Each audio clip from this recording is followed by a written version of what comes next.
আসসালামু আলাইকুম। লাইলাতুল কদরের জন্য সর্বশ্রেষ্ঠ যে দুটি দোয়া রয়েছে সেই দুটি দোয়া আজকে আমরা শিখব অর্থসহ উচ্চারণ করে, এবং লাইলাতুল কদরের ফজিলত সম্পর্কে খুবই গুরুত্বপূর্ণ তিনটি হাদিস আমরা পাঠ করব। ভিডিওটি ধৈর্য ধরে শেষ পর্যন্ত দেখুন, ছোট্ট একটি ভিডিও। তো চলুন শুরু করা যাক। লাইলাতুল কদরের ফজিলত সম্পর্কে আগে জেনে নেই। পবিত্র রমজান মাসে এমন একটি রাত রয়েছে যা হাজার মাসের চেয়েও উত্তম। রাতটি হল লাইলাতুল কদর। লাইলাতুল কদর শব্দটি আরবি, এর অর্থ ভাগ্য রজনী। এই রাতে মহান আল্লাহ পবিত্র কোরআন নাজিল করেছেন।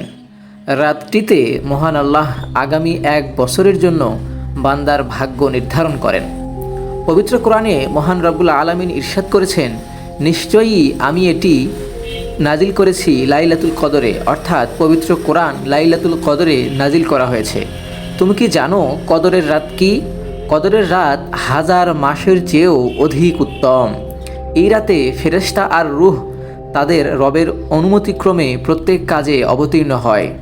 আয়েশা রাদিয়াল্লাহু তাআলা আনহা থেকে বর্ণিত হাদিসে এসেছে, যখন রমজানের শেষ দশক আসত তখন রাসূলুল্লাহ সাল্লাল্লাহু আলাইহি ওয়াসাল্লাম তার লুঙ্গি কষে নিতেন, অর্থাৎ বেশি বেশি ইবাদতের প্রস্তুতি নিতেন এবং রাতে জেগে থাকতেন ও পরিবার পরিজনকে জাগিয়ে দিতেন। সহিহ বুখারী হাদিস নম্বর 1897। রাসূলুল্লাহ সাল্লাল্লাহু আলাইহি ওয়াসাল্লাম ইরশাদ করেছেন, যে ব্যক্তি ঈমানের সঙ্গে সওয়াবের আশায় কদরের রাতে ইবাদতের মধ্যে রাত জাগবে তার আগের গুনাহ ক্ষমা করে দেওয়া হবে। সুবহানাল্লাহ। সহিহ বুখারী হাদিস নম্বর 35।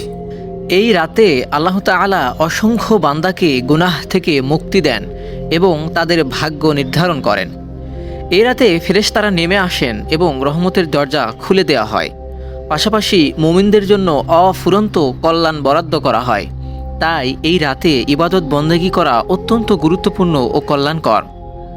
এবার চলুন জেনে নেই সেই বিশেষ দুটি দোয়া সম্পর্কে, যেই দুটি দোয়া লাইলাতুল কদরের জন্য খুবই গুরুত্বপূর্ণ। প্রথম দোয়াটি হচ্ছে আয়েশা রাদিয়াল্লাহু তাআলা আনহা থেকে বর্ণিত। আরেকটি হাদিসে এসেছে, আমি বললাম, ইয়া রাসূলুল্লাহ সাল্লাল্লাহু আলাইহি ওয়াসাল্লাম, কোন রাতটি লাইলাতুল কদর এই কথা যদি আমি জানতে পারি তবে সেই রাতে কি দোয়া করব? জবাবে নবীজি বলেন, তুমি বলবে, আল্লাহুম্মা ইন্নাকা আফুবুন তুহিব্বুল আফওয়া ফাআফু আন্নী। এর অর্থ হলো, হে আল্লাহ, তুমি তো খুবই ক্ষমাশীল, ক্ষমা করাই তুমি ভালোবাসো, সুতরাং ক্ষমা করে দাও আমাকে। হাদিস মেশকাত 2091, তিরমিজি হাদিস নম্বর 3513। অপর দোয়াটি হচ্ছে ঋণ, দুশ্চিন্তা, ভয় ও দমন পীড়ন থেকে মুক্তির দোয়া। দোয়াটি হচ্ছে, আল্লাহুম্মা ইন্নী আউযু বিকা মিনাল হাম্মি ওয়াল হাজনি ওয়াল আজজি ওয়াল কাসালি ওয়াল বুখলি ওয়াল জুবনি ওয়া যালাইদ দাইনি ওয়াল গলাবাতির রিজাল। অর্থ, হে আল্লাহ, নিশ্চয় আমি আপনার আশ্রয় নিচ্ছি দুশ্চিন্তা ও দুঃখ থেকে, অপারগতা ও অলসতা থেকে, কৃপণতা ও ভীরুতা থেকে, ঋণের ভার ও মানুষদের দমন পীড়ন থেকে। হাদিস বুখারী। আল্লাহ তাআলা আমাদের সবাইকে শবে কদরের এই রাতে উল্লেখিত দোয়াগুলো বেশি বেশি করার তৌফিক দান করুন, আমিন। যারা এমন মহান রাত অবহেলায় কাটিয়ে দেয় তারা হতভাগা ছাড়া অন্য কিছু নয়। এ সম্পর্কে রাসূলুল্লাহ সাল্লাল্লাহু আলাইহি ওয়াসাল্লাম বলেছেন, এই মাসে এমন একটি রাত আছে যা হাজার রাতের চেয়ে উত্তম। যে এর কল্যাণ থেকে বঞ্চিত হলো সে সত্যি বঞ্চিত হলো।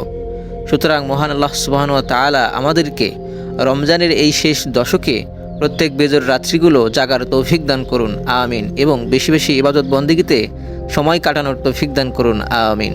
ভিডিওটি ভালো লাগলে একটি লাইক দিবেন এবং এমন আরও ইসলামিক ভিডিও পেতে আমাদের চ্যানেলটি সাবস্ক্রাইব করে আমাদের সাথেই থাকুন।